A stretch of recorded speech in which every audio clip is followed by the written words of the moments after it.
लहसुन यानी गार्लिक ये औषधि के रूप में उपयोग किया जाता है। स्वास्थ्य के लिए बहुत ही अच्छा होता है, लेकिन कुछ बीमारी ऐसी होती है जिसमें लहसुन का सेवन नहीं करना चाहिए। तो चलिए जानते हैं।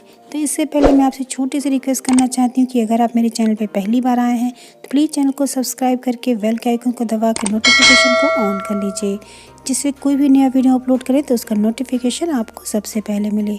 Hello, I am Shashi. तो चलिए जानते हैं। लहसुन को आयुर्वेद में औषधि के रूप में माना जाता है। लहसुन का सेवन किसी न किसी तरीके से अवश्य करना चाहिए। वहीं अगर सुबह खाली पेट 2 लहसुन की कली का सेवन किया जाए तो कई जानलेवा बीमारियों से भी हम बच सकते हैं। औषधि के रूप में इसे उपयोग इसीलिए किया जाता है कि लहसुन की एक गांठ में calcium, phosphorus, iron, vitamin C, vitamin B पाया जाता है। ये एंटीबायोटिक की तरह काम करता है। इसके सेवन से हाई ब्लड प्रेशर, दिल से संबंधित बीमारी कंट्रोल किया जाता है। वहीं एक और जैसे स्वास्थ्य के लिए लाभदायक है, उसी तरह से दूसरी तरफ ये खतरनाक भी साबित हो सकता है। कुछ ऐसी बीमारियां होती हैं जिसमें लहसुन का सेवन हमें नहीं करना चाहिए। उसको सोच समझ के लहसुन को खाना चाहिए। इन बीमारियों में ये लहसुन हमारे लिए दवा के बजाय हमारे लिए जहर का काम करता है। जैसे लो बीपी है, एनीमिया है, ऐसी कई सी बीमारियां ऐसी होती हैं जिसमें लहसुन का ज़्यादा सेवन करने से उसके बहुत सारे साइड इफ़ेक्ट होते हैं। जैसे सर्जरी के बाद बढ़ सकती है ब्लीडिंग।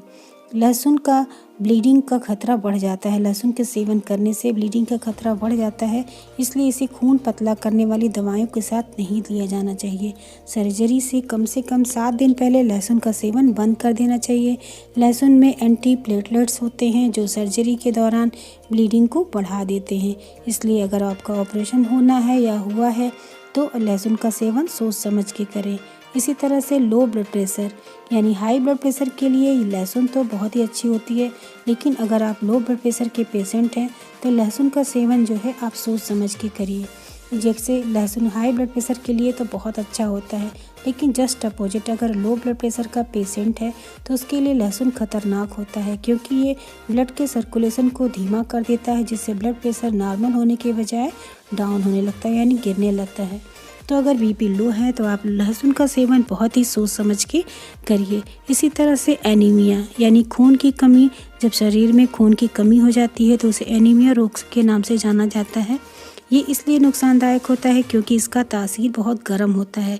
एनीमिया के मरीजों को कच्चा लहसुन नहीं खाना चाहिए, क्योंकि एनीमिया के रोग में खून की कमी होती है, जिससे ये लहसुन का जो तासीर होता है बहुत गर्म होता है, ये खून को जला सकता है। इसलिए अगर आपके शरीर में खून की कमी है, एनीमिया के पेशेंट हैं, तो आप लहसुन को बहुत ही सोच समझ के खाइए।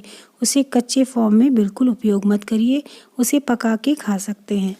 तो आपने देखा लहसुन को किस तरह से खाना चाहिए, उसका किस तरह से यूज़ करना चाहिए।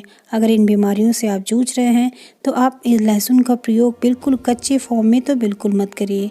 आशा है आपको आज की वीडियो इन्फॉर्मेटिव लगी होगी। तो अगर वीडियो अच्छी लगी है तो प्लीज़ दूसरों के साथ भी शेयर करिए और अपने लाइक्स दीजिए और कमेंट सेक्शन में अपने सुझाव ज़रूर बताइए। Thank you, bye bye, take care.